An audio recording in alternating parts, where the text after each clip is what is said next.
चलो let us talk about addition and subtraction. ध्यान देना है, ये तो सिंपल है, only remember the rule. आ जाएगा। अब देखो एडिशन और सब्ट्रैक्शन का रूल एकदम सिंपल है और रूल सेम है। मान लो मैं ऐड कर रहा हूँ, I am adding the value. चलो हम लोग एग्जांपल लेके करते हैं, आपको रूल फटाफट समझ जाएगा। रूल लिखने की जरूरत नहीं है, क्वेश्चन लेते हैं and we get through it. चलो मान लो अगर हमको क्वेश्चन में ऐसा दिया है कि add, first now we are talking about addition here. So the question says add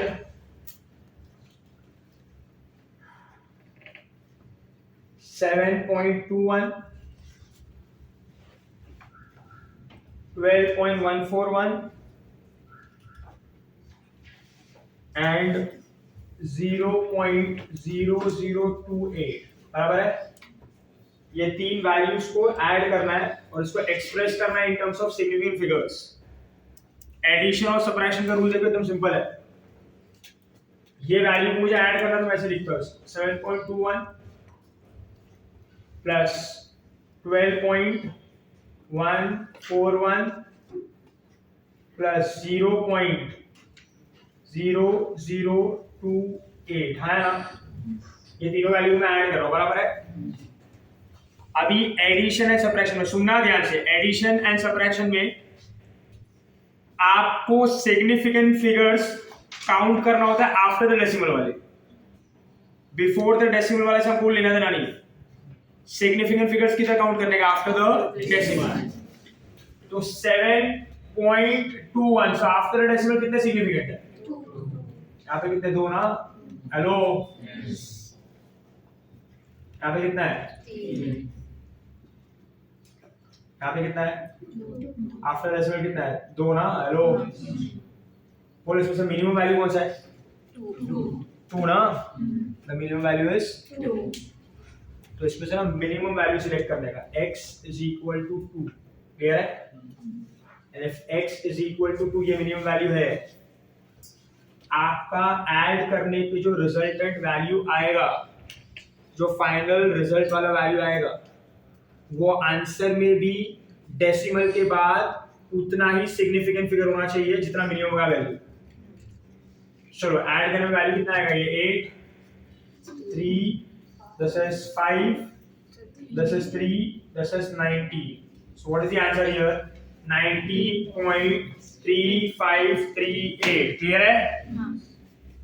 अब बोलो मेरा minimum number of significant figure after decimal कितना है? 2। तो मेरे फाइनल आंसर में भी आफ्टर द डेसिमल सिर्फ 2 ही सिग्निफिकेंट फिगर होना चाहिए। यस और नो? यस।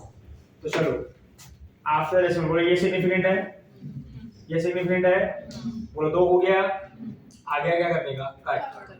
बोलो इसको कट किया गया तो ये 3 है, तो लेस देन 5 है ना।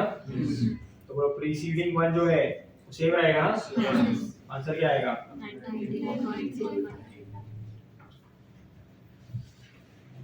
90.35. This is the way you know. Clear है ये? Same rule goes for subtraction also. यहाँ पे प्लस किया पे माइनस होगा, आप सब्ट्रैक्ट करते हैं ना, तो रूल सेम होता है। क्लियर है ये? चलो सब्ट्रैक्शन वाला लेट्स डू वन क्वेश्चन साथ में करते हैं। चलिए तो पहले लिख लो फटाफट। चलो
चलिए हो जाए तो सेकंड वाला ट्राई करेंगे, subtraction. Same rule we have to apply.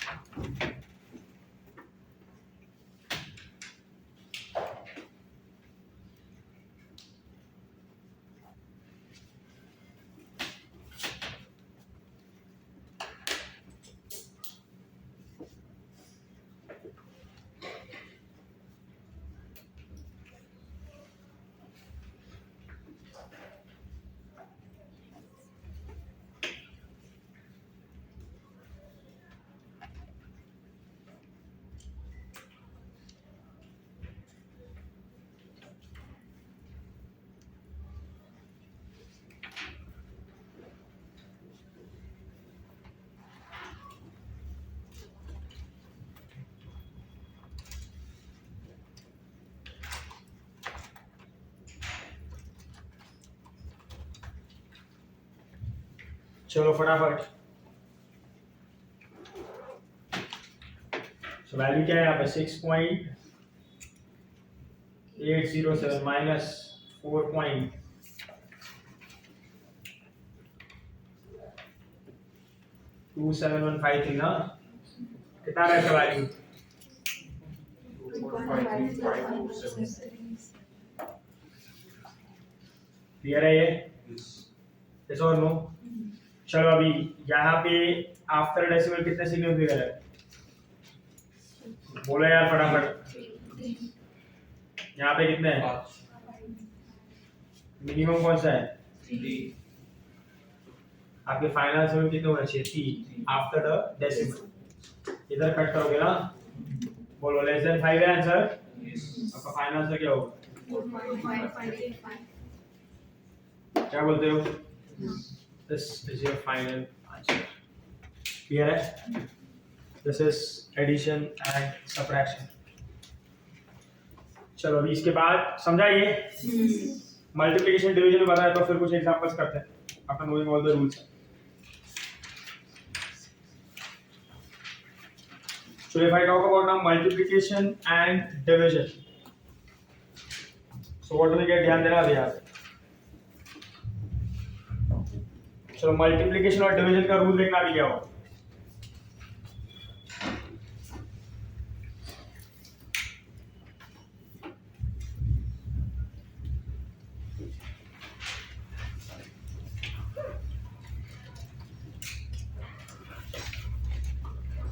सबसे पहले मैं बात करूंगा multiplication.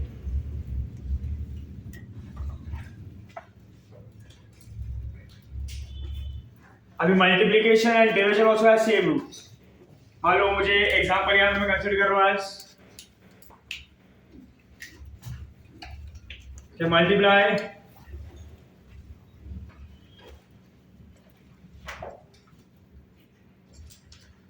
75.5 into 125.2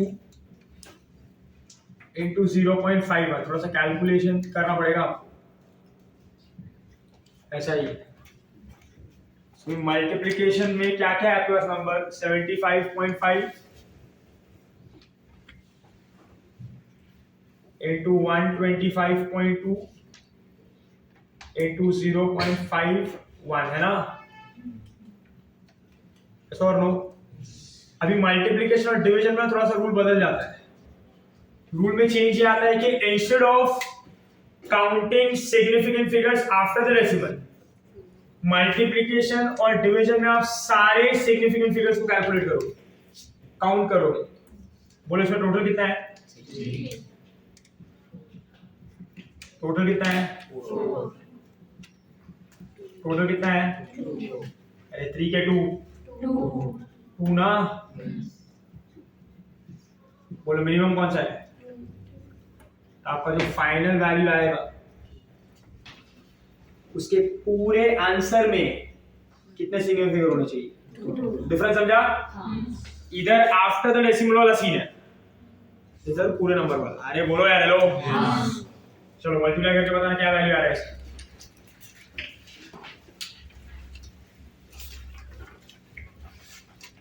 You get by multiplying this.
चलो फटाफट आया आंसर।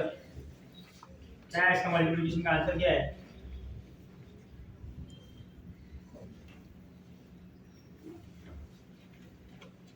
हम बोल रहे हैं मल्टीप्लाई करने पे।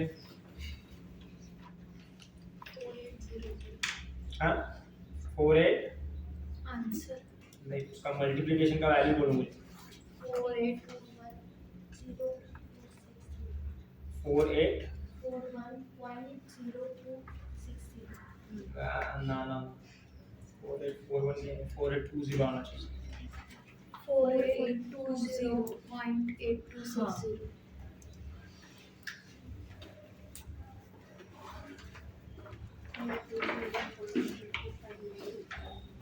चलो अभी कितना है 4820 .8260 बराबर है। बोलो फाइनल आंसर में भी कितने सिग्निफिकेंट होना चाहिए? पूरे आंसर में 2। तो बोलो 1 हो गया, 2 हो गया, इधर से काट। बोलो दिस इज लेस देन 5 ना, तो सेम ही रहेगा। पर अब इसको सिर्फ 48 लिखूं, लॉजिक बनता है क्या? 4820 बोला आगे क्या लगाऊंगा? 20 ना, आंसर क्या आएगा इसका? 4800। क्लियर है क्या? लो फाइन। अगर आप 48 मार्क करके तो रॉन्ग गया वो 4800 आएगा। क्लियर है ये? So this is for multiplication. Is it fine? चलो डिवीजन वाला करते हैं अभी।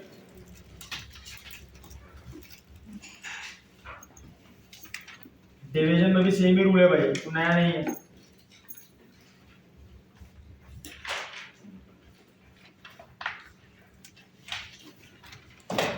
तो फॉर डिवीजन इफ आई से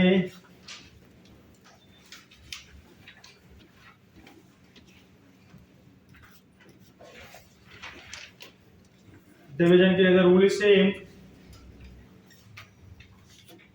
चलो इसमें ना डिवीजन मल्टीप्लिकेशन दोनों इन्वॉल्व हो जाएंगे। So it will be 2.13 into 24.78 upon 458 समझा? वही है, नया नया नाटक दिया इसके अंदर, मल्टीप्लिकेशन डिवीजन दोनों है।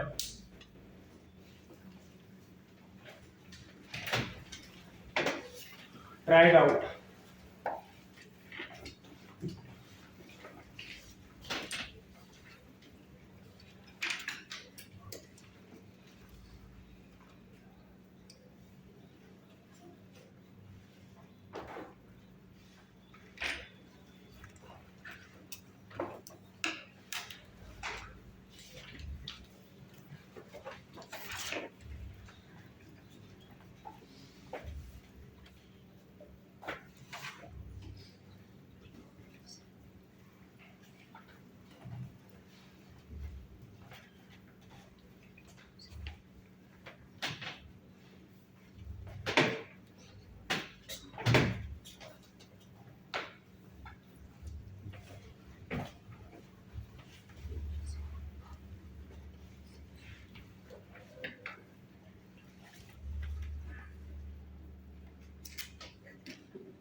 साइन किया क्या सबने? Anyone was left? हाँ, सबने साइन किया है?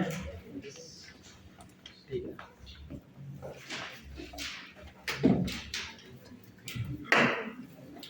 चलो, हो गया ये? डन? क्या है इसका आंसर क्या आया? क्या मुंह के अंदर ही बड़बड़ करते रहते हो? बोलो ना दूसरे। बोलो इसमें कितने सिग्निफिकेंट फिगर है? 3 ना, इसमें कितने हैं? 4। इसमें कितने हैं? 4।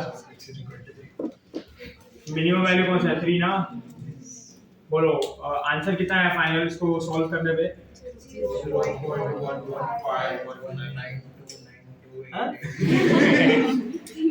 115.9 तो कैलकुलेटर वाला ही है। चलो अभी आगे क्या होगा? बोलो कितना चाहिए हमको? मिनिमम 3 चाहिए ना? ये नहीं है ना? ये है, ये है, ये है, इधर से कटना। तो ये दिस इज लेस देन 5 तो ऐसे ही रहेगा ना वैल्यू? आपका फाइनल आंसर क्या होगा? 0.1। Is it clear? This is the rule of addition, subtraction, multiplication and division. Simple है? तो और एक दो क्वेश्चन कर लेते हैं। डिफरेंट टाइप जो आता है एरिया वगैरह, मल्टीप्लिकेशन का, पावर वगैरह का। So next is write down a question.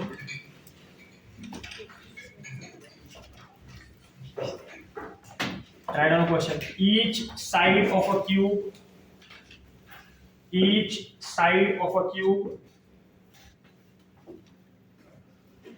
is measured to be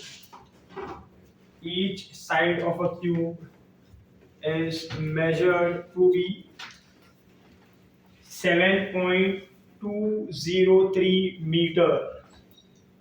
7.203 meter. समझता है क्या क्या बोल रहा हूँ मैं? साइड लेंथ दिया है आपको क्यूब का। Side length for a cube L ले लो या तो ए ले लो, जो बोलना है। ये दिया value. Next is what are the total surface area and volume of the cube. लिखना है आगे what are the total surface area and volume of the cube.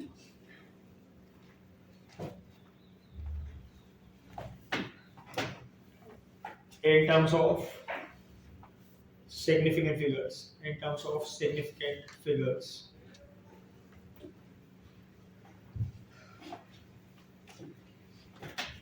चलो अभी देखो ऐसे जिसमें वॉल्यूम पूछा होता है, एरिया पूछा होता है, you going to use the formula ना।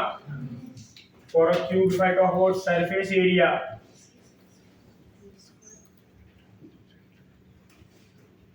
and volume is L cube, बराबर है। तो आपको जो साइड लेंथ दिया है ना, उस पे देखो कितना सिग्निफिकेंट फिगर है, कितना है। तो ये सॉल्व करने के बाद जो फाइनल वैल्यू बचेगा उसमें कितना होना चाहिए, 4, है ना। जो निकालो, सरफेस एरिया निकालो, वॉल्यूम निकालो, कैलकुलेट।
चलो आया, what is the answer. 6L² क्या आ रहा है। हाँ, उसका पूरा वैल्यू बोलो मेरे को, आप तो राउंड ऑफ करके बता दो, ये तो वैल्यू है।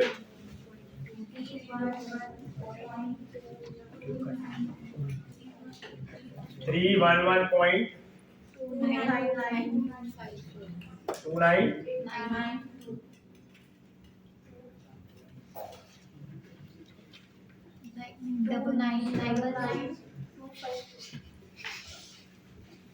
कितना चाहिए आपको, 4 ना। तो इधर कट किया, बराबर ना। बोलो ग्रेटर देन 5, आगे वाला बढ़ जाएगा ना 1 से। तो 311.3 मीटर स्क्वायर बराबर एल क्यूब कर लो फटाफट, चलो 7.203 का क्यूब 0.05। और टॉकिंग अबाउट क्यूब करना है भाई।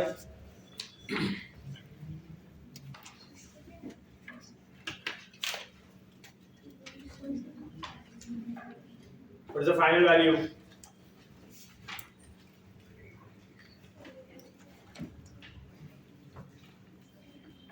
क्यूब करने में आंसर कितना आ रहा है, चेक करना जरा। 373.7।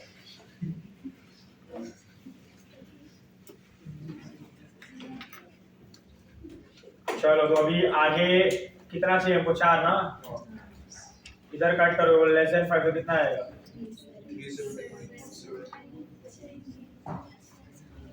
बराबर है ये। ऐसे तो नहीं सॉल्व क्लियर है।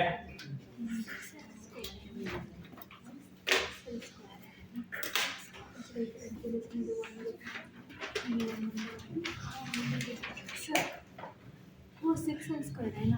हाँ। So 6 into 7.0203। So वो सिग्निफिकेंट फिगर में 1 क्यों नहीं है? ऐसा नहीं होता, ये उसका जो ये है, ये लेंथ है, length that will matter for, वो उसका सर्टेन वैल्यू है ना। बट वो मल्टीप्लाई भी होता है ना मतलब वो ठीक है, आप इवेंचुअली देखोगे तो ये जो नंबर है, ये जो number, this number is made by multiplying length 6 times ना, length का स्क्वायर 6 टाइम्स बराबर है, तो 6 इज अ प्योर नंबर ना, समझ में आ रहा है? प्योर नंबर का सिग्निफिकेंट नंबर कितना रहता है? हम इनफाइनाइट, इसलिए वो सब काउंट नहीं करते हम जो हमको वैल्यू दिया है उसी के ऊपर बेस करते हैं, समझा?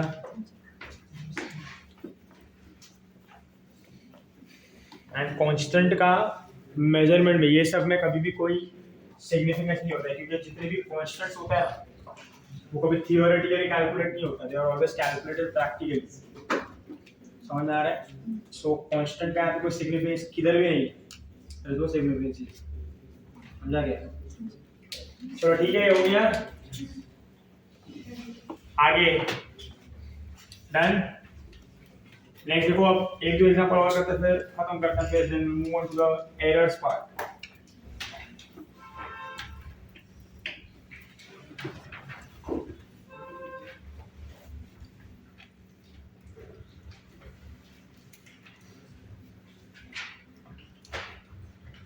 Around 5.74 gram, 5.74 gram of a substance occupies 1.2 centimeter cube, 1.2 centimeter cube. Express its density in terms of significant figures. In terms of significant figures.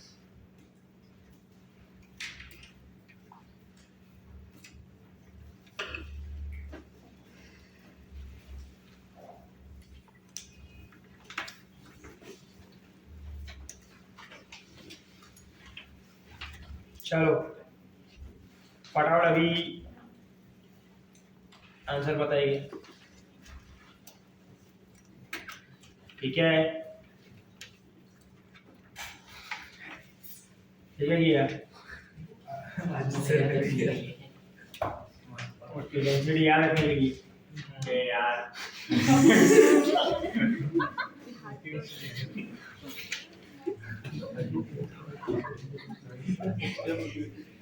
Doctor बन रहे हैं।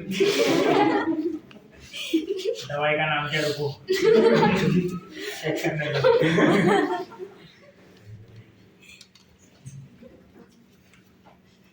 पैर में है भाई, प्लीज ऐसा मत करो सामने।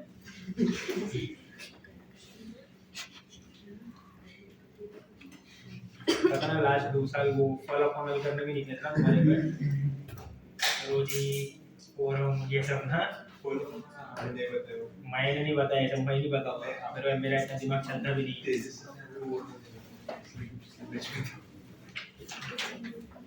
सब उधर के कारण है। चलो डन, आंसर आया क्या? आज ही निकालना क्या, बैठ के देख रहा है?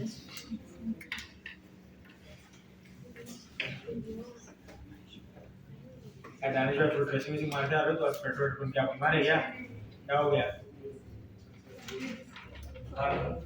बुखार था, किस चीज का बुखार चढ़ा था हमको? पढ़ाई का। अभी तो मेजरमेंट चालू किया, अभी वही चैप्टर बुखार चढ़ेगी, 28 चैप्टर और पढ़ने, क्या करेंगे? चलो फटाफटा, हो गया आंसर? क्या है आंसर? 4.89। 70। हाँ हाँ, चलो डेंसिटी पूछा है ना आपको?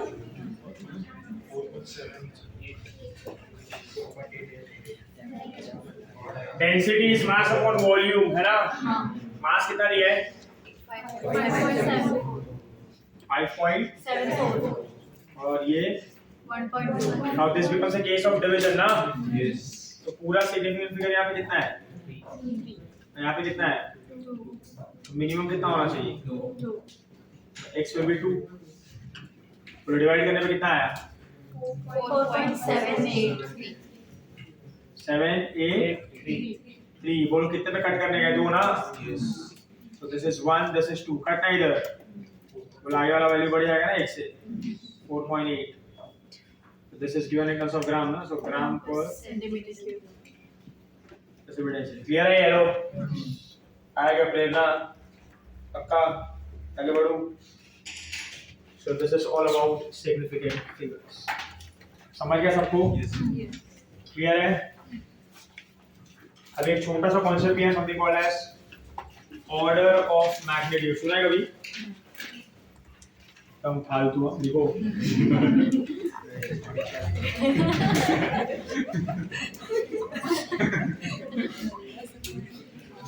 Order of magnitude. अब मिल ना बन जाए कुछ.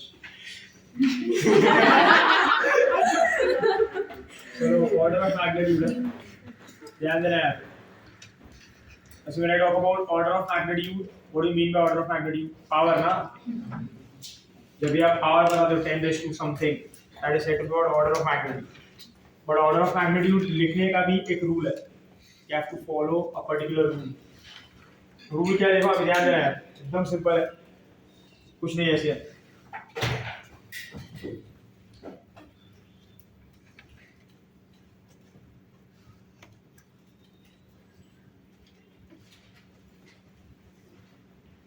So what will be order of magnitude here?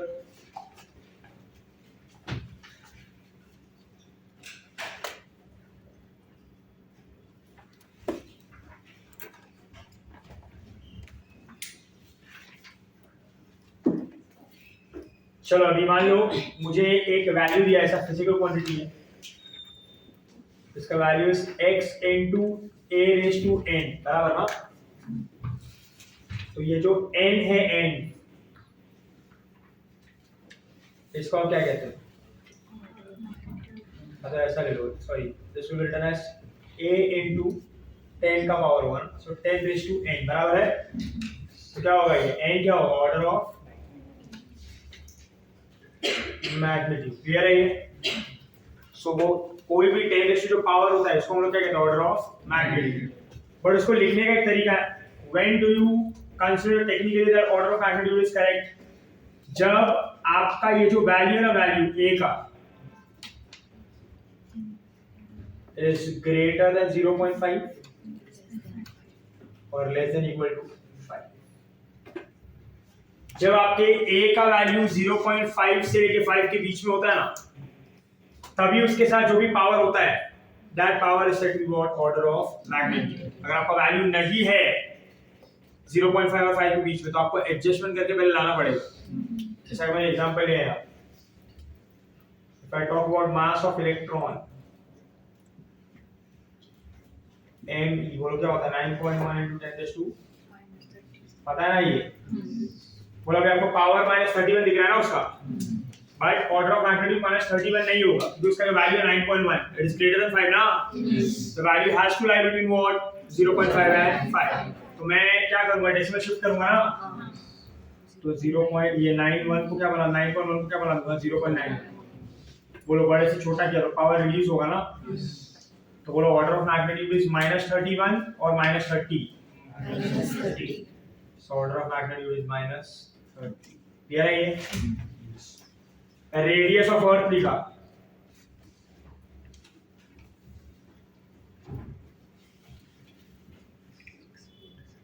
If I talk about radius of Earth, तो रेडियस कितना होता है ना? बट बोलो इसका ऑर्डर ऑफ मैग्नीट्यूड कितना होगा? 10 raised to 6. 6 होगा कि 7 होगा? 6 के 7. Hello, and if you see the value, is it between 0.5 and 5? No ना. तो बोलो इसको फिर क्या लिखूंगा मैं? 0.6. ये क्या हो जाएगा? है ना?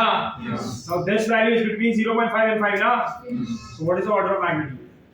7. क्लियर है ये? तो इस तरीके से कन्वर्ट होता है. Fine. This is what order of magnitude. Simple है. नोट डाउन करना है. This is order of magnitude.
चलो भाई हुआ Are we done?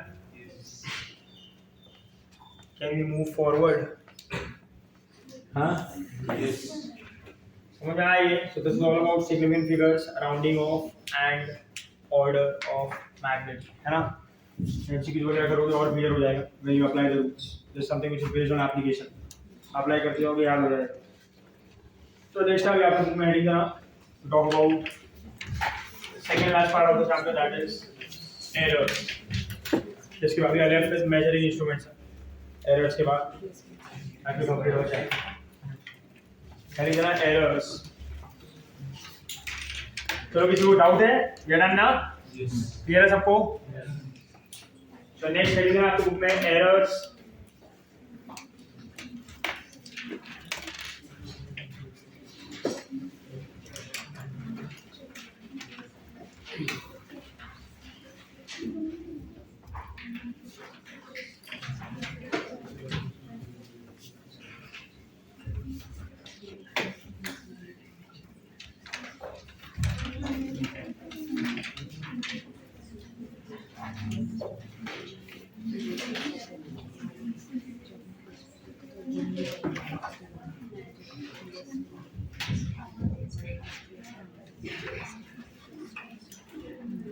चलो अभी ध्यान दें.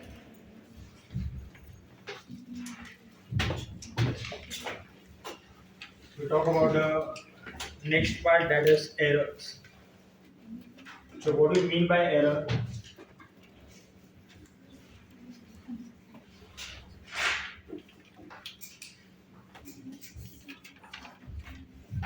Anyone who knows the meaning of error? Defect in instrument, बस इंस्ट्रूमेंट में डिफेक्ट होता है, हमें नहीं. Yes or no? So now what is errors?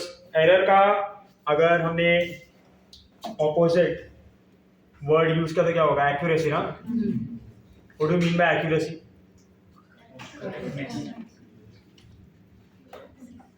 थोड़ा तो आवाज आने दो कान तक. कुछ भी क्या बोलते हो ना आप लोग, कि मन को ही पता. बोलो what do you mean by being accurate? Close to क्या? Correct answer. मन में वही रह गया आंसर. क्वेश्चन ऑप्शन आंसर दिन रात वही दिखते हैं. क्या ऐसे एक्यूरेसी का मतलब होता है क्लोज टू परफेक्शन ना. आप अगर 100% एक्यूरेट हो, इट मींस आपने जो अचीव किया दैट इज परफेक्ट ना. डार्ट्स खेलता ना, उसमें सबसे हाईएस्ट वैल्यू क्या है? 10 ना. 10 है, 50 है, जो भी उसका पॉइंट्स होगा. So when you hit that, आपने एक्यूरेसी कितना अचीव किया? 100% ना. वही मैक्सिमम था, वही आपने अचीव किया ना. So when you achieve the, मतलब ऐसा स्पोर्ट्स में अगर मैंने ऐसा कंसीडर किया कि when you achieve the perfect score, उसको आप क्या कहो? 100% एक्यूरेसी ना. मतलब आपकी तरफ से एरर क्या है, 0 ना. If I say dart में the highest possible point which you can take is 10, but we are able to hit 8 ना, तो फिर भी तो आप 2 से चूक गए ना. तो 2 क्या है आपका एरर. मतलब आपको दिमाग में ये तो समझ में आ रहा है ना कि मैंने जो जब डार्ट को थ्रो किया है ना, तो वो थ्रो करने पे मैं परफेक्ट वैल्यू से 2 से बच गया ना, वो 2 से मिस कर गया ना. सो 2 क्या है मेरा एरर, 8 क्या है मेरा वैल्यू. सो बीइंग एक्यूरेट का मतलब क्या होता है, एक्यूरेसी का मतलब क्या होता है, to get the perfect value, to get the perfect measurement. Yes और no, to get the perfect true value. Are getting my point. और एक टर्म होता है something called as precision. Precision का मतलब क्या होता है कि आप परफेक्ट वैल्यू अचीव नहीं कर रहे, बट आप जो भी वैल्यू अचीव कर रहे हो ना, वो बार बार वही अचीव कर रहे हो. मतलब अभी डार्ट सेम गेम में you are not hitting the 10, आप 100% एक्यूरेट नहीं हो, बट आप प्रिसाइज हो. प्रिसाइज का मतलब ये है कि आप जितनी बार हिट कर रहे हो ना, यू आर हिटिंग ऑलवेज 8, है ना. फर्स्ट टाइम थ्रो किया 8, second time 8, third time 8, fourth time 8, 8 8 8 ना. तो ये कौन सा वैल्यू होगा, एक्यूरेट वैल्यू की precise value. You are being precise here कि 8 ही आ रहा है ना. एंड बीइंग एक्यूरेट मतलब क्या, 10 10 10 है ना. तो यहाँ पे एक्यूरेसी कितना है 80%, but you are being precise कि हमेशा कितना आ रहा है 80. समझा एक्यूरेसी और प्रिसिजन समझा. Accuracy means to achieve the perfect score. Being precise मतलब क्या, to achieve the given value again and again ना. You are being precise. Precision आपका अच्छा है ना. वो कोई भी सब्जेक्ट में अगर स्कोर आ रहा है, चलो 180 और 180 नहीं आ रहा है, अगर 360 और 360 नहीं आ रहा, so you are not 100% accurate ना. पर आप हमेशा कंसिस्टेंट हो कि 150 तो आएगा 180 में से, 300 तो आएगा 360 में से. यू आर बीइंग प्रिसाइज ना. हमेशा मेरा स्कोर कितना है 300. सो एक्यूरेसी थोड़ा कम है, प्रिसिजन ज्यादा. ऐसे क्लियर. अभी एक्यूरेसी का उल्टा क्या होता है, एरर. जितना आप कम आप एक्यूरेट रहोगे उतना ज्यादा आप क्या कर रहे हो, मिस्टेक ना. गोज विद द सेम ना. अभी मार्क्स अगर कम आ रहा है, आपने एरर ज्यादा किया ना, मिस्टेक ज्यादा की है. मार्क्स अगर ज्यादा आ रहा है तो एरर कम की है, आपका एक्यूरेसी ज्यादा होगा, है ना. So being accurate means less error, and if you are less accurate means more error. Clear है क्या. का एग्जामिनेशन भी आपको ऐसे ही देना चाहिए. आप हमेशा जब भी अटेम्प्ट करते हो questions, you are always in the zone of attempting 40-45 questions ये सारा कर लूं करके. ऐसा आपका एग्जाम का अप्रोच नहीं होना चाहिए. समझ में आ रहा है. मतलब if my realistic score which I want to achieve is 630 640 ना, we are never dreaming of 720 ना. वो एक आइडियलिस्टिक स्कोर हो गया, है ना. जिस दिन आप एग्जाम देने भी जाओगे उस दिन भी आप ड्रीम नहीं कर रहे हो ना 720 आना चाहिए, बराबर है. जिस उस दिन आ गया ऐसा भी हो सकता है, बराबर ना. But you go into examination with the thought कि भाई जो मार्क्स से मुझे एडमिशन मिलता है वो आ जाए ना. ऐसा और नो. इसमें आपका एक्यूरेसी बहुत मैटर करता है. आपने 600 620 मार्क्स अगर सोचा है तो उसके लिए आपको सब्जेक्ट वाइज कितना मार्क्स है. चलो अगर 600 एक पार स्कोर लिया राउंड ऑफ करके, आपको आई कैन से ना कि फिजिक्स में यू वांट 150, केमिस्ट्री में 150, एंड बायोलॉजी हमने ले लिया 300, ऐसा ले लिया तो 140 140 320, बराबर ना. आप ये नहीं समझ पाते कभी एग्जामिनेशन के पॉइंट ऑफ व्यू के, अगर मेरा प्रिसाइज स्कोर 600 है एंड मैं 140 140 320 एम कर रहा हूँ, 140 140 लाता मतलब 40 मार्क्स आई कैन लूज ना. I'm in a state where I can lose, where I can afford to lose 40 marks in physics chemistry ना. प्लस बायो में कितना मार्क्स लूज कर सकता हूँ 40, और टोटल कितना मार्क्स 120 मार्क्स के लिए क्वेश्चन कितने हो गए 30. यस और नो. मतलब अगर मैं 30 क्वेश्चन एग्जाम में छोड़ के भी आऊँ फिर भी देयर इज अ चांस ना कि मुझे कितना मार्क्स आएगा 600. यस और नो. और इसके लिए मेरा जितना मैंने अटेम्प्ट किया उतना कैसा होना चाहिए, राइट ना. ये तो मिस्टेक हम लोग करते हैं एग्जामिनेशन में. व्हाट डू वी डू कि वी आर नेवर प्रिसाइज, और हमको सब अटेम्प्ट करना है, लगे पड़े ये क्वेश्चन कर लो वो क्वेश्चन कर लो. इसमें आप नेगेटिव मार्क्स ज्यादा लाते हो, बराबर ना. आपको सोचना चाहिए कि अगर मैंने 20-25 चैप्टर्स प्रिपेयर किए हैं तो देयर इज नो स्कोप ना कि मुझे 45 क्वेश्चंस आएंगे. कि पेपर सेटर ऐसा तो है नहीं कि 30 में से 20 चैप्टर छोड़ के 10 चैप्टर में से क्वेश्चन डालेगा? नो ना, एक आधा चैप्टर स्किप हो सकता है और एक आधा चैप्टर में से एक दो क्वेश्चन ज्यादा आ सकते हैं, बट इससे ऊपर कुछ नहीं होता, बराबर है? Should be in a zone. आपको 35 क्वेश्चन अटेम्प्ट करना है, 10 क्वेश्चन छोड़ना है, तो 10 आपके जो वीक चैप्टर्स है उसके क्वेश्चन आपको एनी हाउ छोड़ने ही है। हाँ, अगर लास्ट में चांस मिला, सॉल्व किया, if you get time, if you are able to solve, then you should do it. समझ में आ रहा है?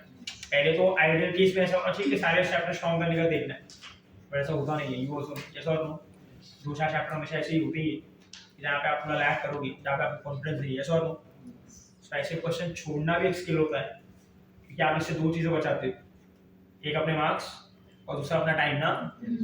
आप लगे बड़े हो गए क्वेश्चन में कि लगता है हमें पता है, देखा हुआ है, किया हुआ है, ऐसा करके 2-3 मिनट वेस्ट करते हो ना, आपको जो दो क्वेश्चन आना चाहिए था वो भी नहीं आता है फिर टाइम की वजह से। ऐसा और नो, तीन चीजें जाती है इसके अंदर, पहला तो मार्क्स, दूसरा time, and third your moral ना, यार क्वेश्चन अटेम्प्ट किया आया नहीं करके, दूसरा क्वेश्चन अटेम्प्ट किया आया नहीं करके। ऐसा और नो, इसीलिए विद टाइम बिल्डअप होना चाहिए, that you should be in a position where you know what you don't, and उसी के हिसाब से अपना पेपर बनना चाहिए। ऐसा नहीं होगा कभी आपने 20 चैप्टर पढ़ा है, चलो 20 चैप्टर में 35 क्वेश्चन आए, हाँ ऑन अ गिवन डे ऐसा हो सकता है कि भाई वो जो 20 चैप्टर उसके 2-3 क्वेश्चन जो है वो डिफिकल्ट आ गए, बराबर ना, अटेम्प्ट करने में भी नहीं है, और बाकी ये 30-32 तो आएंगे ना। ऐसा कोई एग्जाम नहीं बना है कि आपने 20 चैप्टर पढ़ दिया और कुछ उसके 35 क्वेश्चन है उसमें से एक भी नहीं है। This is never the case, you will be able to attempt, you will be able to get the marks. हमारा प्रॉब्लम क्या है, वो जो पीछे के 10 क्वेश्चन उसके पीछे भागते हैं कि वो करके देख लेता हूँ, तुक्का मार लेता हूँ, शायद आ जाए शायद नहीं आए, फॉर्मूला याद कर, ये रिस्क लेना ही क्यों? हाँ ये रिस्क लेना भी है तो कब, when you are done with your paper ना। वो भी रिस्क तब लिया जाता है जब आप 100% श्योर हो कि भाई जो किया है वो लग गया करके, बराबर ना। नहीं तो आप मार्क्स लूज करने ही जा रहे हो। अभी एग्जाम दिया, आपने पेपर को एनालाइज किया कि नहीं होती, क्या how many mistakes you made and how many things you did wrong. आपने अगर देखा होगा कुछ ऐसे क्वेश्चंस भी होंगे जो आपको वहां पे नहीं आएगा, घर का क्या है ना, बराबर ना। ये ऐसा क्यों होता है? This is because you give the examination with lack of planning ना। आप कभी वो पेपर को अटेम्प्ट नहीं करते विद अ स्ट्रैटेजी। आप सिर्फ क्या करते हो, पेपर खुला, पहले क्वेश्चन से शुरू किया तो 45 तक पहुंचे, बीच में छोड़ के केमिस्ट्री बायो में घुस जाते हैं छोड़ दो, पूरी बात लगी बड़ी है। Oh, this should not be your strategy. आपको पता होना चाहिए कि मेरे इतने चैप्टर्स सेट है, मुझे इतने चैप्टर्स आते हैं, तो पहले आपको वो चैप्टर से क्वेश्चन देख के करने चाहिए फटाफट कि ये तो मेरे श्योर मार्क्स है भाई, बराबर ना। आपके 10 चैप्टर अगर श्योर है उसमें से 12-13 क्वेश्चन आते हैं, तो can I say you are bringing around 45, 50, 60 marks ना। तो वो तो पहले श्योर करो। आप क्या करते हो, आप बस खेलते रहोगे, पहला क्वेश्चन आया नहीं आया, आई और दूसरा आया नहीं आया, तीसरा आया नहीं आया। You don't understand, you are wasting your time, you wasting your energy. आप मोरल लूज कर लोगे यार, शायद नहीं होने वाला है, इस बार बात लगी है, बराबर। आपके साथ यही हुआ ना व्हेन यू अटेम्प्टेड बायोलॉजी, ये साल तो ये ध्यान रखिए ना। आपको इन योर वाइल्डेस्ट ड्रीम आपने कभी सोचा था कि फिजिक्स इजी होगा, बराबर है, और सबने फिजिक्स लास्ट में अटेम्प्ट किया, बायोलॉजी पहले अटेम्प्ट किया, आपने बायोलॉजी सॉल्व करना स्टार्ट किया, आया नहीं बहुत कुछ उसमें, उधर ही आपने दम तोड़ दिया कि छोड़ तेल लगाने जाए मेरे को भी घर पे जाना है, बराबर ना। पर आपने वो मोरल को रहने नहीं दिया अप टू फिजिक्स, नहीं तो शायद केमिस्ट्री और फिजिक्स आपका स्कोर बना देता ना, इससे तो थोड़ा ज्यादा ही बना था ना, बड़ा बायोलॉजी में हार मान के आ गए। तो ऐसे ही सब्जेक्ट का प्रिपरेशन कभी नहीं होता है। आपकी बायोलॉजी में भी आप 38 चैप्टर में डिपेंड नहीं कर सकते, कुछ चैप्टर्स होंगे जो कंट्रोवर्शियल होते हैं उसके अंदर। आपको ये सब एनालिसिस आना चाहिए अपने लिए, तब आप प्रिसाइज के एग्जामिनेशन के लिए प्रिपेयर कर पाते हो and you are able to get that marks जो आप डिजर्व करते हो। तो हम क्या करते हैं, पढ़ाई इधर उधर से करते हैं, एग्जाम भी इधर उधर के दे के आते हैं, वी आर नेवर श्योर। आप जब बोलते हो ना मेरा मार्क्स फ्लक्चुएट हो रहा है, what is the reason for fluctuation? No planning. आप कहीं बोलते सर 500 आया, कहीं बोलते 350 आया, कहीं बोलते 300 आया, इसका रीजन क्या है? Because you are not plan, आपको पता ही नहीं, आप सिर्फ जाके एग्जाम दे रहे हो, टेस्ट दे रहे हो, आप तुक्का मार रहे हो कि चलो आज देखते हैं सर्कुलर मोशन का क्वेश्चन आएगा कि नहीं आएगा, आज देखते हैं रोटेशनल मोशन का क्वेश्चन आएगा कि नहीं आएगा, आज देखते हैं मॉडर्न फिजिक्स क्वेश्चन में कर पाऊंगा कि नहीं। ऐसा नहीं होता। 30 चैप्टर है, जब फुल पोर्शन टेस्ट होता है तो ये 20 चैप्टर जो लोग आते हैं ये पेपर के 20 चैप्टर के क्वेश्चन में पहले करूंगा, फिर वो जो 10 चैप्टर पढ़े हैं मेहनत किया ना उसमें भी, but my dependency on the chapter is less, तो ये चैप्टर ये मार्क्स कंफर्म हो जाए उसके बाद देखता आता ही नहीं है। This is how you proceed, this is how you save time, बराबर ना। And once I am able to achieve वो 35-40 क्वेश्चन में से हो गए और 2-3 चैप्टर ऐसे हैं जो मेरे को नहीं आते, बराबर ना, छोड़ देने चाहिए मुझे। क्यों मैं मार्क्स लूज करूँ, क्यों मैं टाइम लूज करूँ, उससे अच्छा बायोलॉजी अटेंड करूँ, केमिस्ट्री अटेंड करूँ, बराबर ना। उसमें शायद मार्क्स आने के चांसेस ज़्यादा है ना। बायो में आप हमेशा जिधर फर्स्ट हो एमबीबीएस ही होता है, 50% पे अटकते हो ना। You can think more, you can apply yourself more, you can be more confident about your answers, you can grab more marks ना। समझ में आ रहा है क्या? ये सब थोड़ा थोड़ा सीखना पड़ता है। There is a सिर्फ पढ़ाई और सिर्फ solving doesn't help you in examination। ये सब प्रेसिशन, ये सब एक्यूरेसी का एग्जाम, कॉम्पिटिटिव एग्जाम हो, स्किलफुल एग्जाम हो, you have to develop that skill। So क्या अटेम्प्ट करना है, क्या नहीं अटेम्प्ट करना है, इसका डिफरेंशिएशन आपको बहुत अच्छे से आना चाहिए। इस तरीके से if you go to Kota and all, जेडब्ल्यू तो चलो ऐसा होता है कि 170 180 लेके आते हो आप, फिर भी यू गेट 99 परसेंटाइल अबव। आपकी नीट का प्रॉब्लम ये है कि इसका कट ऑफ काफी हाई जाता है, जो सीट्स कम है। But if you go to Kota and all, इनका सिस्टम ही ये है, इफ यू गिव जेडब्ल्यू एग्जामिनेशन 300 मार्क का एग्जाम है ना, आपको अगर 99 परसेंटाइल आया तो आपको 170 180 बहुत हो गया। इतना मार्क्स आता है 190 आया तो 99 परसेंटाइल, 99.4 99.5 आपने क्रॉस कर दिए, you get admission in a very good college, NIT NIT में मिल जाएगा। तो उधर तो स्टूडेंट को बोल दिया जाता है कि ड्रॉप वन सब्जेक्ट, मत दो केमिस्ट्री, मत दो फिजिक्स, मत दो मैथ्स, दो ही सब्जेक्ट को कंसीडर करो। यू सेव टाइम ना, यू सेव एनर्जी। जो दो सब्जेक्ट उच्च से प्रिपेयर करो उसमें लाओ 160 बच्चे में, तो शायद चांसेस बढ़ जाते हैं ना। I getting a point. आपके नीट में अनफॉर्चुनेटली नहीं कर सकते क्योंकि तीनों सब्जेक्ट के मार्क्स का रिक्वायरमेंट है, बट यू शुड प्लान कौन सा आपका स्ट्रॉन्ग सब्जेक्ट है, कौन सा वीक है, उसमें मैं प्रिसाइज कैसे बनूं। इफ यू से फिजिक्स इज वीक, आपको टारगेट करने पड़ेंगे कि भाई ऐसे 20 चैप्टर है, 22 चैप्टर जो मैंने टारगेट किए हुए, 7-8 चैप्टर में प्रिपेयर करूंगा, but my dependency has to be less. तो 35-36 क्वेश्चन अटेम्प्ट करके निकल जाऊंगा इधर से, बस हो गया फिजिक्स में। 140-145 का अटेम्प्ट हुआ ना, but I was precise. When you be precise you will get 120-130 marks, बस हो गया इतना। बायोलॉजी केमिस्ट्री में निकालो मार्क्स, 160 ट्राई करो।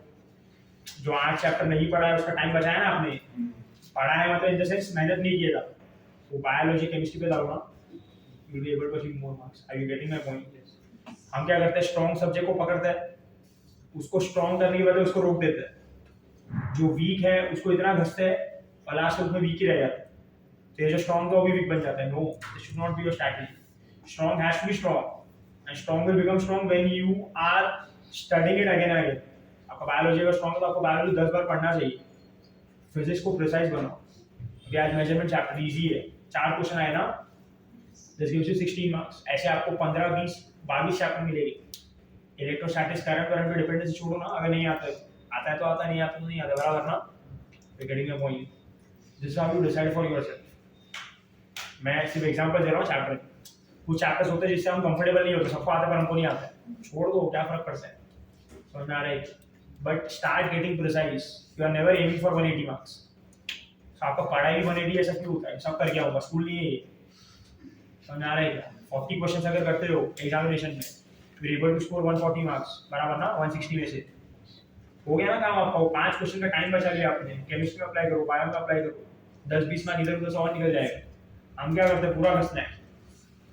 या तो आप अटेम्प्ट नहीं कर पाते, 2 चीजों की वजह से, या तो उस टाइम का कमी था इसलिए अटेम्प्ट नहीं कर पाए, या तो क्या हुआ, ये भयानक क्वेश्चन था इसीलिए ना। थर्ड रीजन का भी था ही नहीं कि मैं प्रिसाइज था करके ये चैप्टर में वो रिस्क नहीं लेना है। क्यों -1 हो गया तो क्या करूँगा, बराबर ना। Getting my point. That is how you study. और जो सब्जेक्ट आपका वीक लगता है उसमें तो आपको प्रेसिशन होना ही चाहिए भाई, यू हैव टू प्रेसिस। मेरा स्कोर इतना सेट हो गया, मैं इतना ही स्कोर ट्राई करूँगा। हाँ, एट ए गिवन डे 1-2 क्वेश्चन ज़्यादा आकर तो फायदेमंद है। ऐसा कभी नहीं होगा कि आपका एवरेज स्कोर 130 140 था और आपने उधर जाके 180 मार दी, ऐसा नहीं होता है। समझ में आ रहा है कि आपको अगर 180 मारना है तो यहाँ पे एटलीस्ट आपको हर टेस्ट में 160 170 लाना पड़े, then only you can be confident and you will be able to solve the whole paper. ऐसा नहीं है 130 140 बैठ के उधर धड़ाक से 180 आया, दिस नेवर हैपेंस। ये स्कूल नहीं है तो क्वेश्चन बैंक दे दिया आगे 180 का, ऐसा नीचे गिरने का चांस होता है। समझ में आ रहा है क्या? तो make your chapters precise, make your subject precise, समझा? और थोड़ा रिस्कफुली स्टडी करना होता है। ये क्या है, सब पढ़ लिया और सबका एग्जाम दे दिया जाए, उसमें ज़्यादा फजीते करके आते हो आप लोग। पता ही नहीं पेपर में क्या लिखा है, क्या किया है, आए बाहर फिर स्कोर आ गया, इस पे इतना आया था, उसमें उतना आया था, बराबर ना? Tell me if I am wrong, नहीं ना? नीट दिया पूरा पेपर करने गए ना, बराबर ना? ए टू जेड सब कर देते हैं, बराबर है? लैक ऑफ स्टडी की वजह से, लैक ऑफ इंफॉर्मेशन की वजह से, लैक ऑफ स्ट्रैटेजी की वजह से, बस बुक खुली, पढ़ा, खत्म, पहुंच गया एग्जाम में। तो आपको समझता है 105 चैप्टर एग्जाम है, 110 चैप्टर है, कितना क्या याद रहेगा? तो प्रेसिशन किधर है, समझा क्या? तो ये सब सीखो, अभी 9-10 महीने है, you have time, the subjects you are preparing, the chapters you are preparing, be up to date with the chapter, मतलब सब कुछ आना चाहिए, समझा क्या?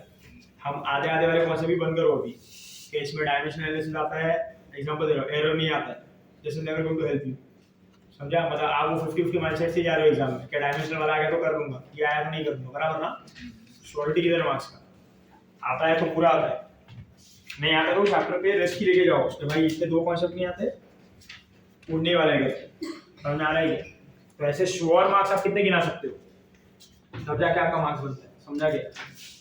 मैं अगर आपको पूछूं अभी लिस्ट बना के बोलूं कि चलो आपने एग्जाम दिया ना 2 साल पढ़ के, if I ask you about list कि भाई इसमें से कौन से चैप्टर से है जो आप एग्जामिनेशन में तो श्योर मार्क्स देके आएगा आपको, इट विल गिव यू 101% कि इसका राइट जाना ही आप 9 out of 10 times you will B right. एक आधा क्वेश्चन कोई बलता बलता आ गया, कुछ मिस्टेक करते हैं, सिली मिस्टेक तो हम चला गया, और 9 out of 10 times you will B right. आप 6-7 चैप्टर से ज़्यादा नाम नहीं लिख पाओगे, जिसमें गारंटी दी। समझ में आ रहा है? मैं फिजिक्स की बात कर रहा हूँ, बराबर ना? यही 6-7 20-22 होना चाहिए, ठीक है? 7-8 चैप्टर का मैं लेवरेज फिर भी देता हूँ, समझा गया? तो ये जब बनेगा तब आप स्कोर कर पाओ, और फिजिक्स में स्कोर कर पाए तभी बायोलॉजी और केमिस्ट्री में अपना स्कोर होता है, because you psychology become very strong. जब मैं फिजिक्स आता है अभी कुछ भी कर लूँगा मैं, आपका मोरल बूस्ट होता है, आपको कॉन्फिडेंस बूस्ट होता है, तो आप बायो वाले भी अच्छे से पढ़ते हो। तो इधर बायो पढ़ रहे हो, टेंशन फिजिक्स का ही है, बराबर ना? कुछ भी पढ़ लो, इधर तो गान होने वाला है। यही इंटेंशन से एग्जाम दिया, बायो गान हुआ, फिजिक्स में पहुंचने की हिम्मत ही नहीं रहा, कौन जाए वहां से, क्या दम निकालेगा पता नहीं। मैं राइट और रॉन्ग, राइट ना? तो उसमें फिजिक्स का क्वेश्चन छूट गया आपके, हुआ ना यही, अब बायो दस्ते रहेगा, थोड़ा प्लान करो भाई अपने आप को। चलो नेक्स्ट अभी एरर्स का बात करते हैं। उसी when I talk about errors, as I said, इतना समझा दिया, समझा ना एरर क्या है? तो लेकिन फ्रॉम लास्ट 2 इयर्स तो सुधारो भाई, एक्यूरेसी बढ़ाओ, प्रेसिशन बढ़ाओ, एरर कम होगा आपका। चलो अभी हम लोग इंस्ट्रूमेंट्स पे आते हैं। तो मैंने क्या कहा कि कभी भी आप परफेक्ट वैल्यू अचीव करते हो तो उसको आप क्या कहते हो? 100% एक्यूरेट, 0% एरर, यस और नो? अब सिर्फ फिजिक्स में ऐसा देखा गया है और ऐसा ऑब्जर्वेशन आता है कि जितने भी मेजरमेंट्स हम करते हैं तो वो मेजरमेंट करने के लिए what do we use? Instruments ना। आज तक दुनिया में ऐसा कोई इंस्ट्रूमेंट नहीं बना है जो 100% एक्यूरेट है, समझ आ रहा है? यस। कुछ ना कुछ तो उसमें ऊपर नीचे होगा ही, या तो हमारे से गलती होगी, या तो सिस्टम थोड़ा रॉन्ग डिजाइन होगा, या तो इंस्ट्रूमेंट में कुछ मिस्टेक होगा, या तो एनवायरमेंटल इफेक्ट जो एक्सटर्नल इफेक्ट होगा कुछ ना कुछ होगा।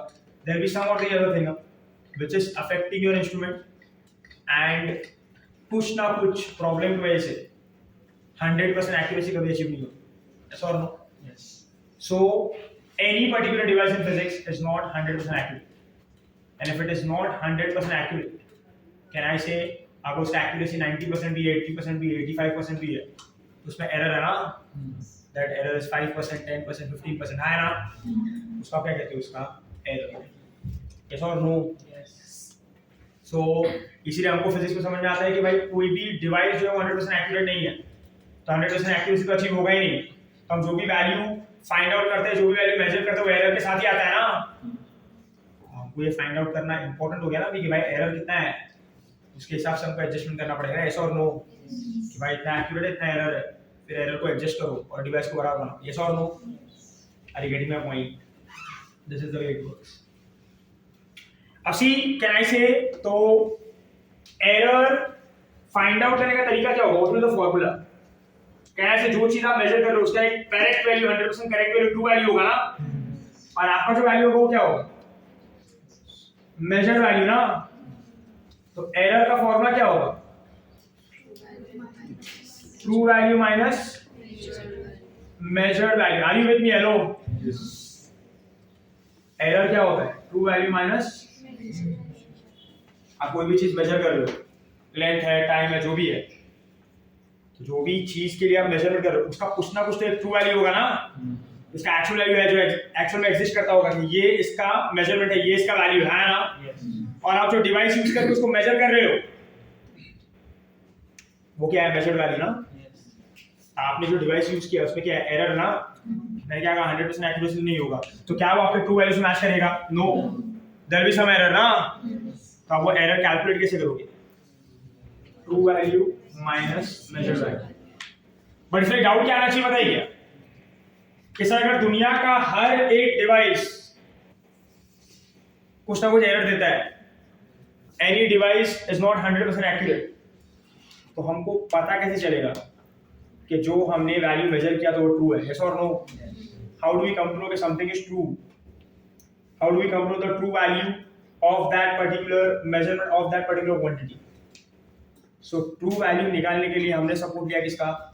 मीन वैल्यू पर, एवरेज वैल्यू पर। यस और नो? और एवरेज वैल्यू, मीन वैल्यू आप कैसे निकालते हो?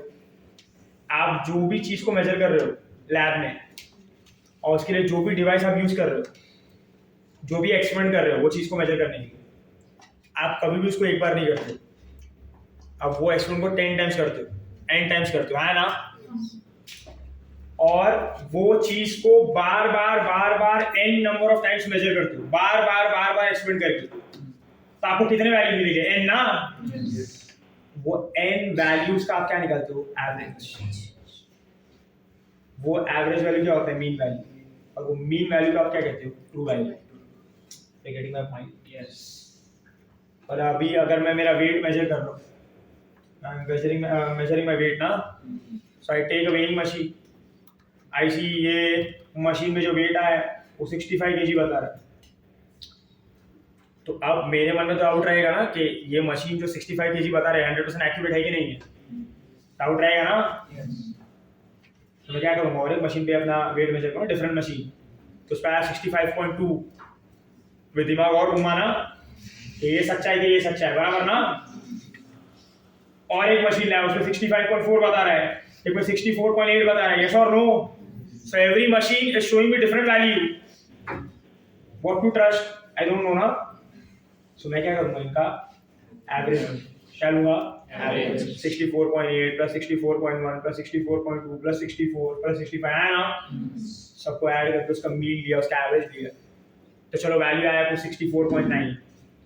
ये 64.9 को मैं क्या मानूंगा? ट्रू वैल्यू, मेरा मीन वैल्यू। मतलब मैं अपने वेट को कितना कंसीडर करूंगा? 64.9। आया? क्लियर है? और ये तो हम करते भी है ना, जब भी आप अपना वेट मेजर करने जाओगे, तो अगर हमारे एक्सपेक्टेशन ज्यादा कम होता है तो मुंह से ये निकलता है ना मशीन खराब है।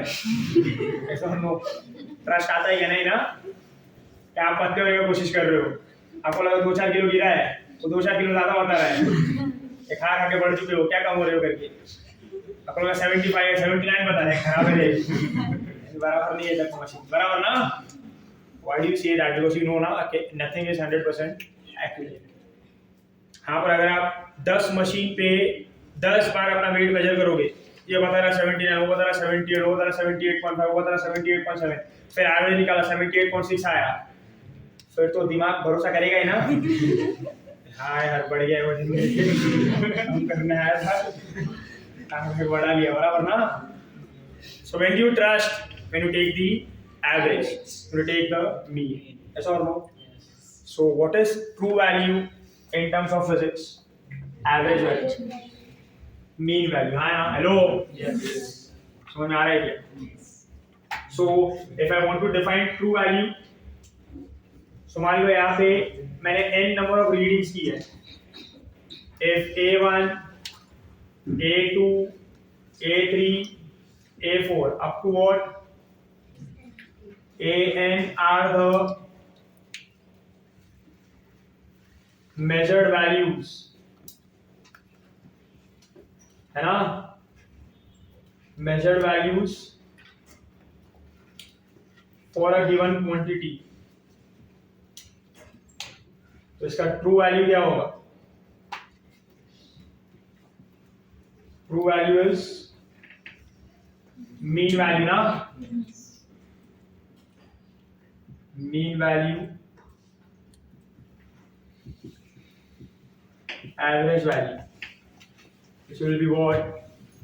A1 plus A2 plus A3 up to what? AN na, divide by what? और नारायण.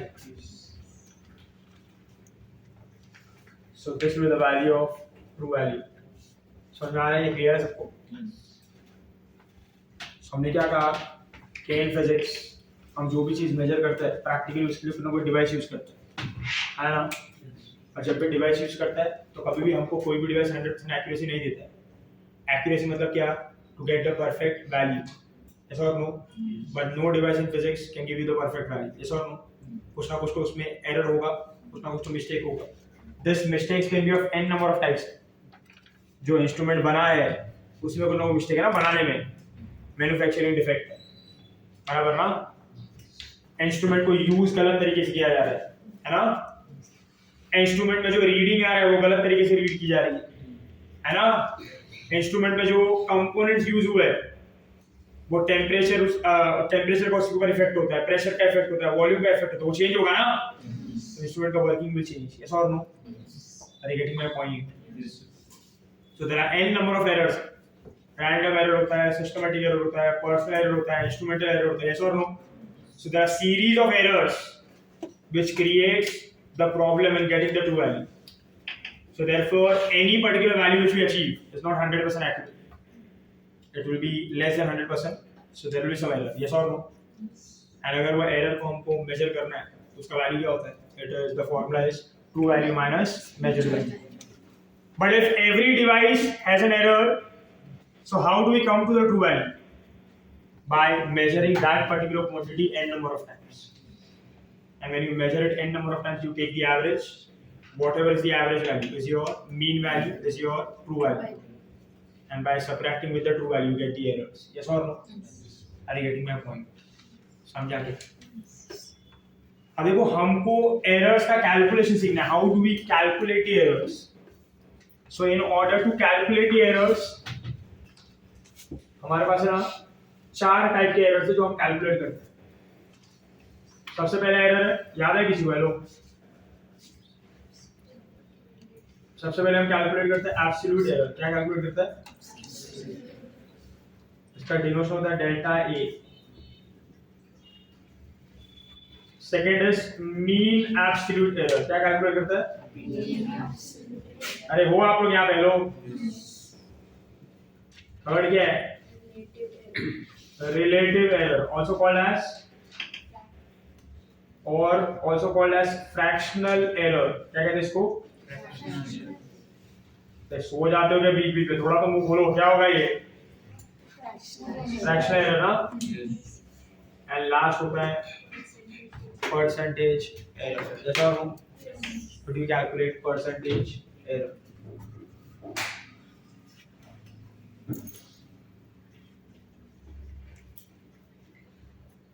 ठीक है. तो ये 4 टाइप के एरर हमको फाइंड आउट करने आने चाहिए. Is it clear? So these are the 4 things which we will learn how to calculate. So इसके ऊपर एक एग्जांपल लेते हैं और सब टाइप्स क्या होते हैं एंड हाउ टू कैलकुलेट. चलो ये लिख लेना, फिर we write down the example and solve it.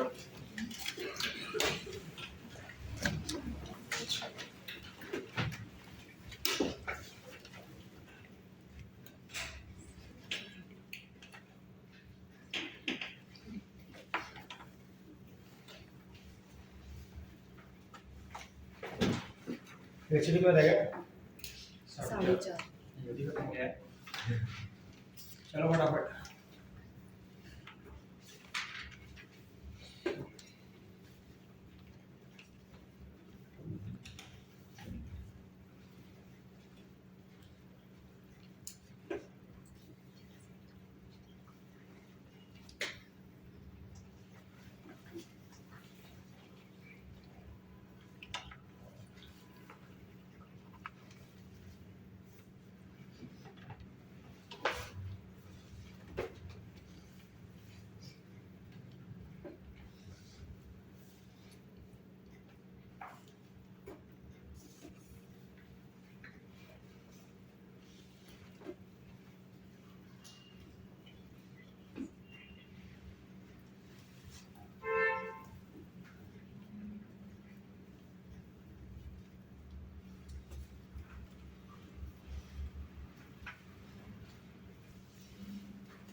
चलो लिखे क्वेश्चन।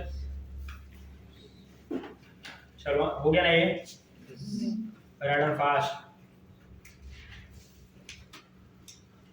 तो बायो का लेक्चर है ना आज, पता ही होगा बायो को।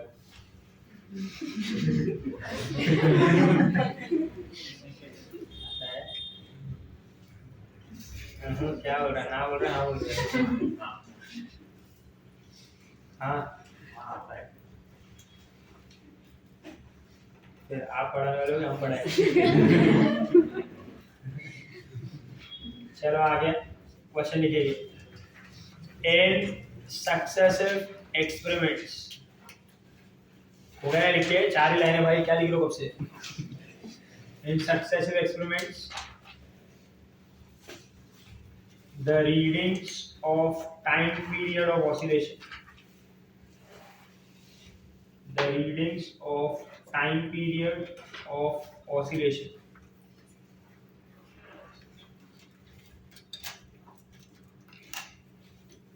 of a simple pendulum were found to be, of a simple pendulum were found to be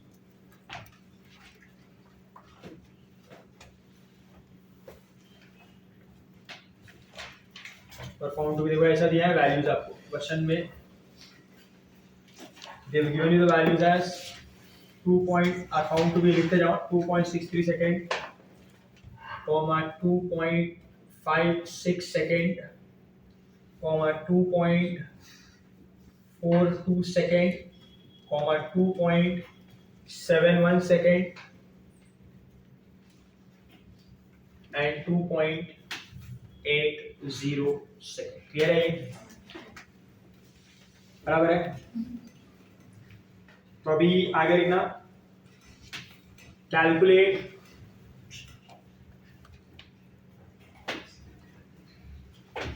first चीज, बहुत सारी चीजें calculate. First is mean value of time period, first is mean value of time period,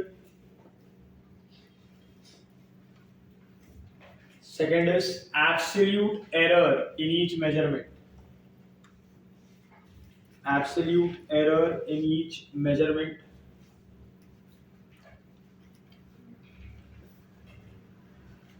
third is mean absolute error, mean absolute error, fourth is a relative error, fifth is percentage error,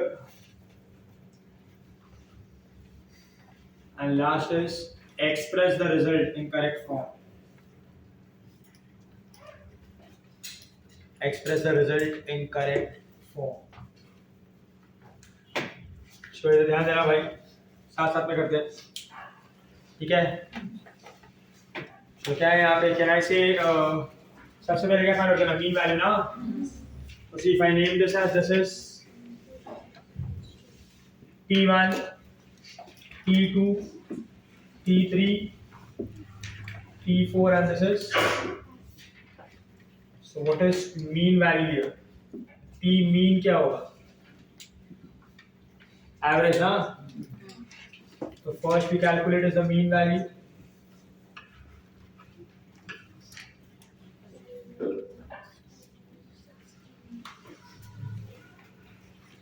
upon 5 है ना। तो फटाफट value बताइए अभी,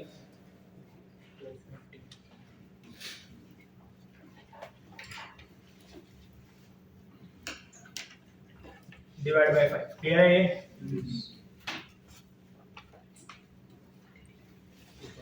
tell me what you get. हाँ exact value बोलो, कितना आ रहा है, 13.12।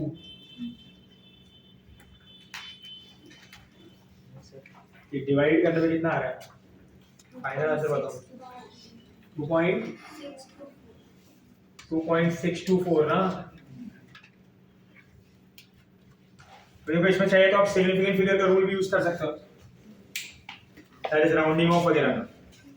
बोलो एडिशन कर रहे हो ना आप यहाँ पे, तो एडिशन में आप डेसिमल के बाद का सिग्निफिकेंट फिगर्स काउंट करते हो ना, तो बोलो हर एक वैल्यू में कितना है, 2 2 2 2 2 है ना।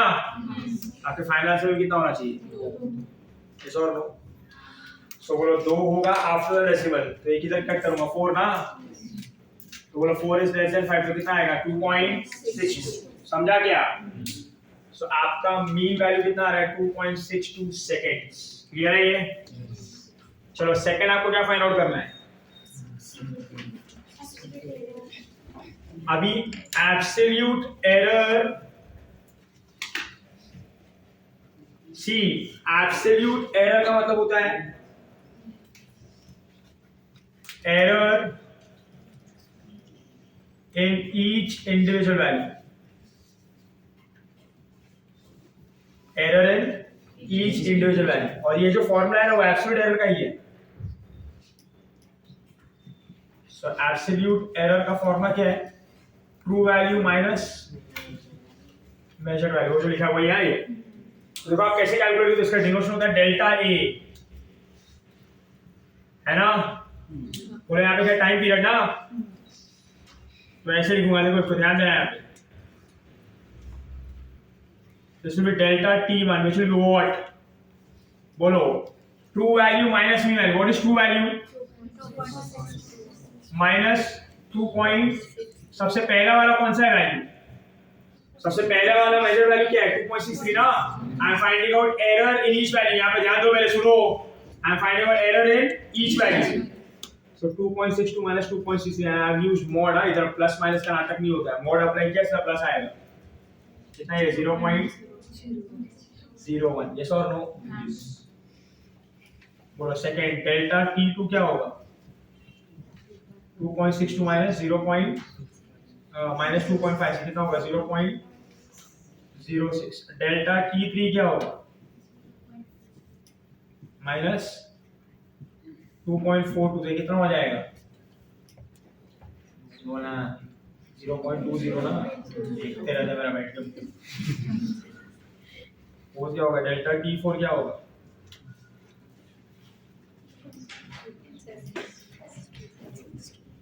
जीरो 0.09 ना। डेल्टा t5 क्या होगा 2.62 माइनस कितना होगा 0.18, बराबर है। ये हर एक वैल्यू का एब्सोल्यूट एरर मिल गया। बोलो मीन एब्सोल्यूट एरर क्या होगा, इसका एवरेज ना।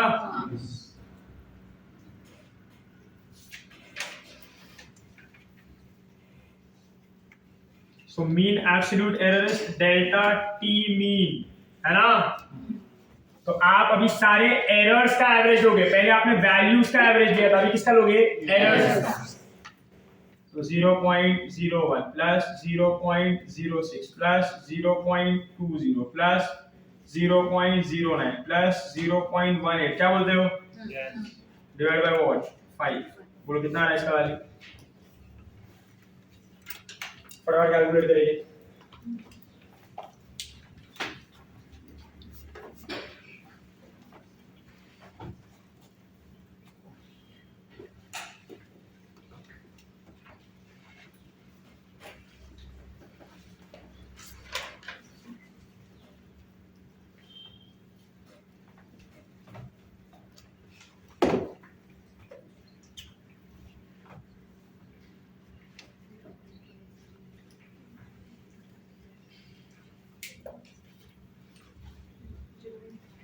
हाँ 0.54 स्क्वायर बाय 5 कितना है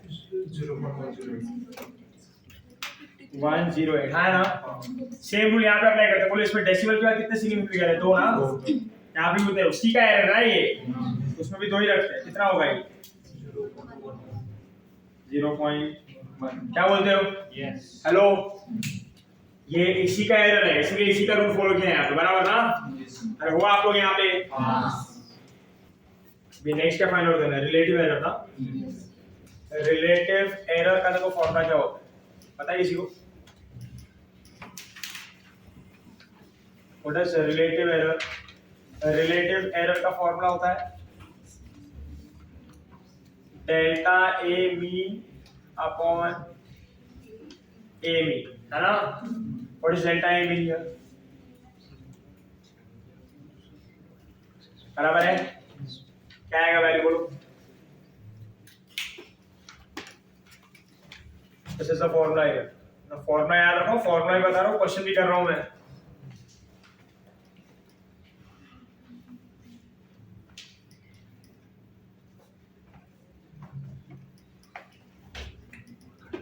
This is average of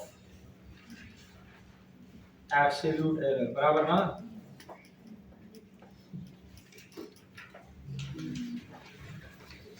चलो आया आंसर कितना आया?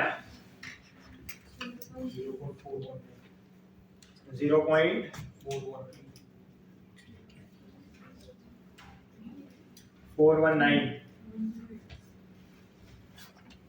है ना? 0.41 है? कुछ बोलता है रे? 0.0 आएगा ना ये? हाँ यार बराबर ना? इसमें भी अभी 2 डेसिमल रखते हैं, मतलब आप 2 सिग्निफिकेंट नंबर है ना? ये कट बोलो कितना हो जाएगा? 0.42 ना? परसेंटेज एरर क्या होता है?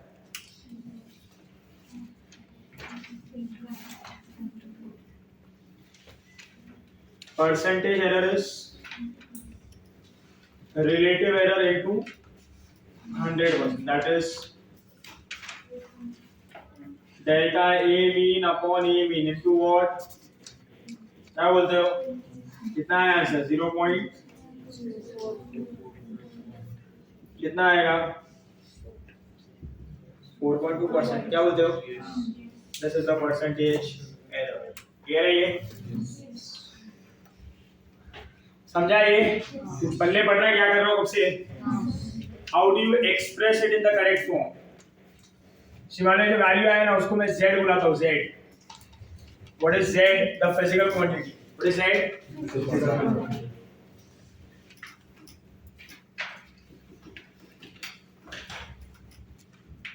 So how do you express it in the correct form? This is z plus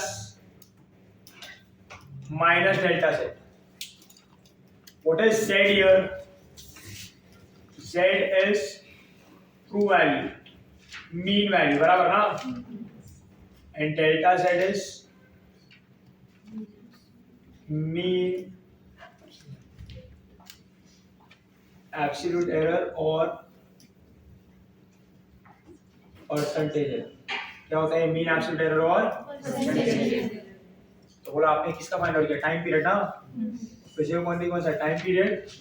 बोलो उसका ट्रू वैल्यू कितना आया? Plus minus. बोलो उसका मीन एब्सोल्यूट एरर कितना है? 0.11 सेकंड. आपको परसेंटेज के टर्म्स में लिखा तो ऐसा आएगा 0.2.62 प्लस माइनस 0.2%. क्या बोलते हो? ये दोनों भी इसके करेक्ट फॉर्म लिख लेंगे. प्लस माइनस क्यों लिखा है? अरे इतने से एरर या तो ज्यादा हो सकता है या तो कम ना. आपका ट्रू वैल्यू कितना है? 2.62 ना. आप उसके वैल्यूज देखोगे तो किसी में वैल्यू 2.62 से बड़ा है और किसी में वैल्यू 2.62 से छोटा है. आपका एरर जब आता है, आपका जो मेजर्ड वैल्यू आ रहा है वो ट्रू वैल्यू से या तो बड़ा हो सकता है या तो छोटा. इसलिए आप यहाँ पे क्या लिखते हो? Plus minus. प्लस होगा मतलब क्या? बड़ा आ रहा है ना, और माइनस होगा मतलब क्या? छोटा है. क्लियर है ये? This is the thing here. So this is the way we find out the errors. Clear है ये? Yes. So this completes the types of errors. Otherwise, in the next lecture, we'll talk about how do we perform multiplication, division, addition, subtraction by using errors. Combination of errors का बात करेंगे. Propagation of errors. Yes or no? Yes. And then we'll complete the part. और फिर MCQs करेंगे and then we'll talk about experiments, measuring instruments. Yes or no? Yes. So वो सब खत्म करें. ठीक है? हाँ खत्म तो करना दो. PDF के लिए मार्वल कर रहा हूँ तब तक. बाय. चलो ठीक है. उसमें सब मिक्स्ड है इसीलिए. चलो ठीक है ये. हाँ.